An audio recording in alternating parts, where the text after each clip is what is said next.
question becomes at that point, well, what's at stake? In your scenario with your $3,000, $5,000 film, that's what's at stake, right?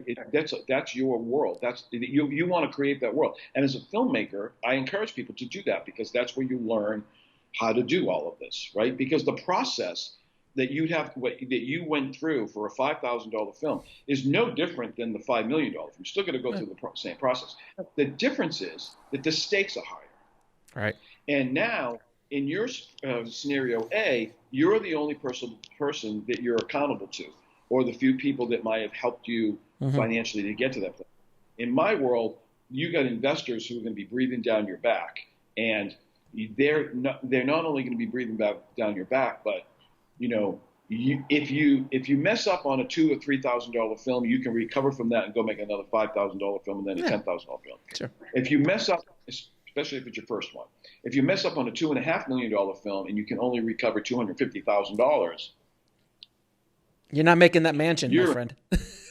You're in deep trouble. Number one, and number two, now what inevitably happens is that same filmmaker gets a bright vision for the next film, and they want to go embark on getting number two done, right?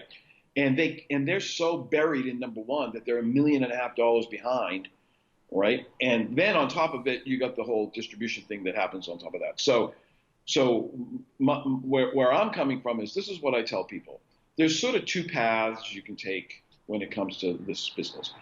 There's what I call the pitch and sell, and then there's the DIY, right? The pitch and sell, I know writers that are great writers that just want to write. They just want to write. And they write really well. And they're out asking people like me, hey, do you want to buy my script? Right? No, I don't want to buy a script. Because I don't buy scripts. I make movies. Like, there's a difference, right? So, but there are people who do buy scripts. And you can make a living, and I know lots of folks who do, and you probably do too, that make a living writing scripts for other people to go knock yourself out. And once that check clears, they're good. They don't care what happens to that project. And because they got 10 more behind it or 20 more behind it. So that's one avenue. The world that I live in is to produce your own material and maintain both the creative control over it, because you'll lose that in a heartbeat. Otherwise, maintain the creative control and maintain the financial control so that you're the rights holder. It's your story. You wrote it. You own it. And it stays that way throughout the whole thing. So you can reap the benefits. If you go down that route, there's a whole nother set of responsibility. It's like going from the minor leagues into the Olympics. The training is different.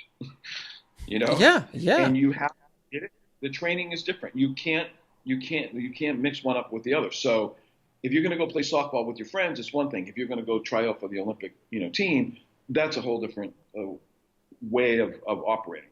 So, and that's what happens is a lot of people get stuck in the transition.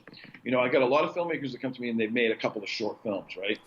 And when they paid $2,000 and they did a great job and they're winning awards, and it's great. I love that because I think that shows a lot of character, right? At the same time, I know people who come to me and they've made 12 shorts, and I'm like, stop making shorts. Like we get it. Like, with all of the time and energy and money that you're putting into all of these shorts, you could be making a feature that you could sell. But my point is that there's a mentality around that experience, especially if it's their first time on set and all their friends are there and they get to boss everybody around and they get to be the big boss and the big cheese. And they sit in their director chair and they're doing. They're playing the part. Great, right? They're playing the part. They're playing the part. Amazing experience that they walk away from. But then they think that when they go do a movie for $2 million, it's going to be the same thing except bigger, and it's not the same thing. Same thing. And no, you can't bring your buddy out of film school to be your DP. Do you know what I mean? No. Or to do your budget. No. At that level, when you're talking about millions of dollars, you have to build a team. And what I tell these guys is when you made that short film, you probably didn't do it alone, right? You brought in a DP and a first AD and a script supervisor or whatever you had to bring in. You needed to build an infrastructure around you so that you could direct that film. Well, in my world, I do the exact same thing, except we do it in the business. And I surround people with the people that they need to build their business team so that they can go out and properly, the key word, raise the funding to be able to make the movie that they envision.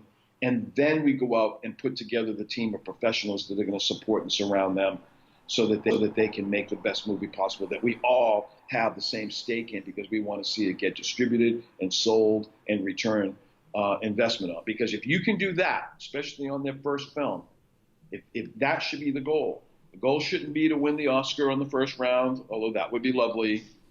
The goal shouldn't be to Sundance, all box office. Sundance, Cannes, South by Southwest. Yes. Yeah. I mean, I have people actually say to me, "Well, I'm gonna bring it to Sundance." Like they're gonna walk in, and Sundance is gonna go, "Come on in here. There's a screen open right there. Why don't you go shoot it right up there? Hold on, let me go get a couple of dozen people to watch this thing with you." Would you like some popcorn, sir? Would you like some popcorn? We can massage your feet while you watch it, sir. Is that? Yeah, that's not the way it works. You're trying to basically you're just mitigating risk. You're mitigating risk because the higher the number goes of the budget, the more risk you have at that thing. And the studios do it all the time. That's why now it's just reboot after IP, after established properties, because they don't at $200 million you can't risk. It's very difficult. Like Avatar was the last time I saw a studio take a $500 million risk on a new IP, but it was James Cameron and he could do it. That's why it's always reboot, IP, because they can't risk that much.